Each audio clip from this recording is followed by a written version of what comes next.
Hey folks, Michael Mann from Michael Mann Security Services. This is episode 13 of the Protector series. Now I know if you tuned into us or you watched our video on dry practice, we said that was the last video in the series. However, we continue to get questions about something very specific that has to do with a protector. And so we've added another video to this series, and that very specific topic is about body armor. Now, for church security teams, so a little bit surprising, but hey, we get questions and we see the topic. So today we're going to talk about body armor. So very, very quick video, 5 minutes or less, to introduce you to body armor and what that means for church security teams, all right? So if you've never been in law enforcement and military or protective services or some sort of government services where you wear body armor, we're going to tell you about that and kind of how to make decisions, pricing, weight, all that good stuff. So you've got an idea of what it is you need to do if you're looking at, for whatever reason, to buy body armor and wear that on Sundays or Wednesdays or whenever you have services. So what you see up here very quickly about armor itself, this is the National Institute of Justice's armor threat level document, or a piece of it. And all it does is it goes over the type and the caliber of bullets that they tested on that armor. And based off the type, or that armor that actually stopped the different calibers of bullets, they actually assign a type or like a level. And so if you hear people say, well, I've got level 1 or I've got 2A or 3A, that's what this means. This is a busy slide. So I'm going to go to the next slide here in just a second. If you want the NIJ standards, then email us at Scott, SCOTTM, at Michael Mann Security Services. .com, and we will send you that document for free. It's out there on the web somewhere, I'm sure, probably, but if you just don't want to have to look for it, shoot us an email, we'll send it to you for free. All right, so very, very busy slide. I'm gonna condense this down for you here. So real quick, when they talk about types, what round or what projectile is going to stop it based on a number, here's what we've got. So if you guys are looking for body armor and you see the types, here's what it means. Type 2A stops 9mm full metal jacket, round nose, 40 Smith & Wesson, full metal jacket, and so on. So when you see type A, that's like your 2A, that's your standard like handgun rounds.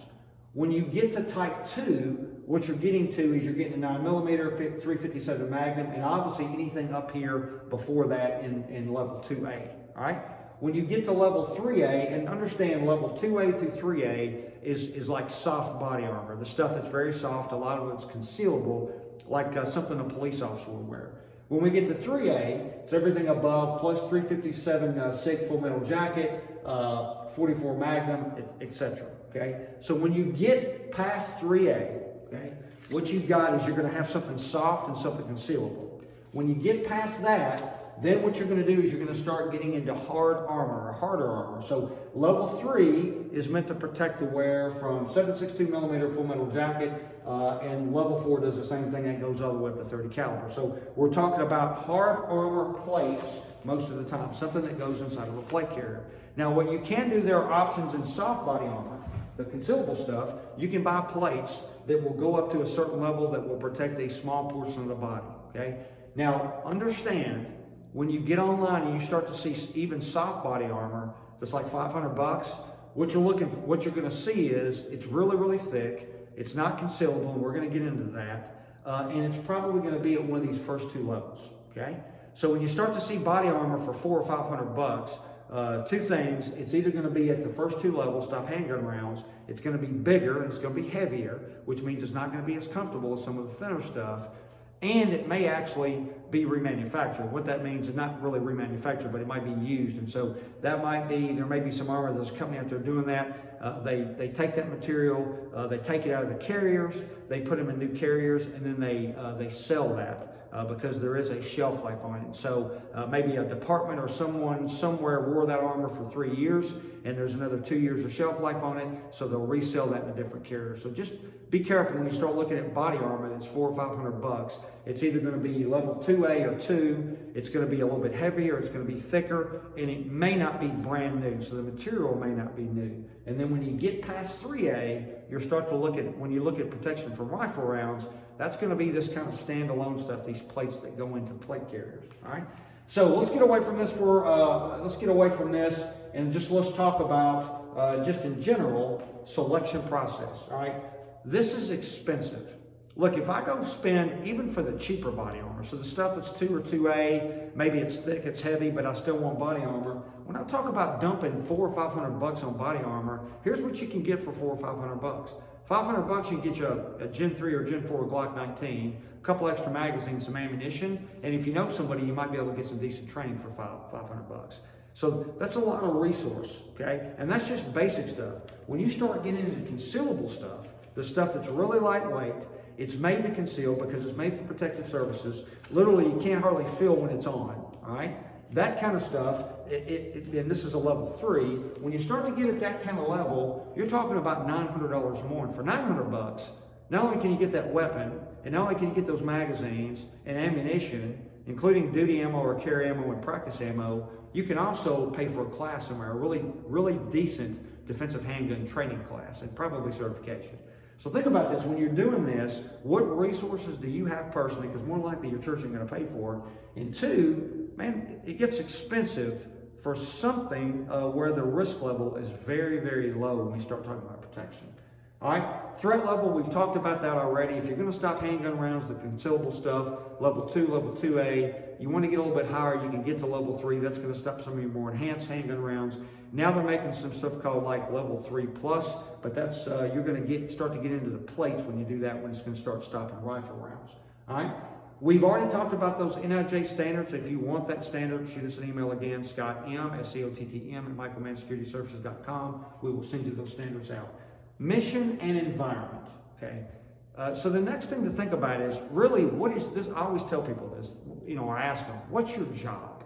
So based on your mission environment, that's another way that you're going to choose armor. Now, folks, we're not, unless you're in a church in Iraq or like Pakistan, more than likely when we start talking about mission environment, you're not going to need anything like this. And actually, this is a plate carrier that's made to be low profile. So there are level 3 plus plates in here, and they're very, very light because they're expensive. But this is a low profile plate carrier. A lot of the plate carriers are bigger and they're heavier, but this is probably not something you're going to wear around on Sunday services when you're welcoming the good folk in the church.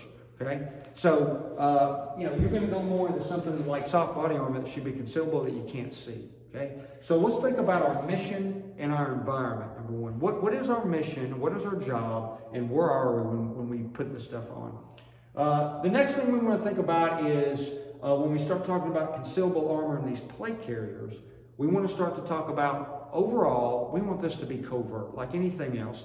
You guys have watched the videos, you've heard me talk about conflict avoidance, weapons, intermediate weapons, body armor, all that stuff should be hidden from the folks that we're welcoming in because we don't want to push anybody away. And like a protective agent, a good executive protection agent, you don't see any of that stuff, and we shouldn't see it in the church environment because we want to practice conflict avoidance, which means our security mission is not going to conflict with the mission of the organization who we're working for or volunteering for. And here that's going to be the church, and that mission is to welcome those folks in, make them feel welcome, get them inside that sanctuary so they can hear the word of Jesus Christ. Fit. Here's something else. Unless you're paying top dollar for concealable armor, $900 or plus, a lot of the stuff you're going to get for $400 or $500, it's a really good idea to get fitted for it. If you buy that online and you don't get fitted, or you don't follow the guidelines carefully, you're going to get something online, you're going to get delivered to your house, it's not going to fit right.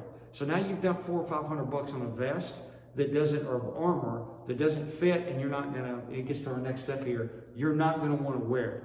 So if it doesn't fit right, you didn't get fitted for it, or you're not spending a lot of money to get some of the higher dollar, really concealable stuff, then it doesn't fit right, it's going to be uncomfortable, it's going to be hot in the summertime, you won't wear it, and if you're not going to wear it, it's not even worth putting the expense into it. All right? So if you've got the resources, you're worried about a handgun or even a rifle threat, you've got the ability to go get that stuff, go get it. Here's some just basic guidelines if you don't know anything about body armor and you get online and it kind of confuses you. Hopefully that, what that does is that answers all your questions. I hope we've done that.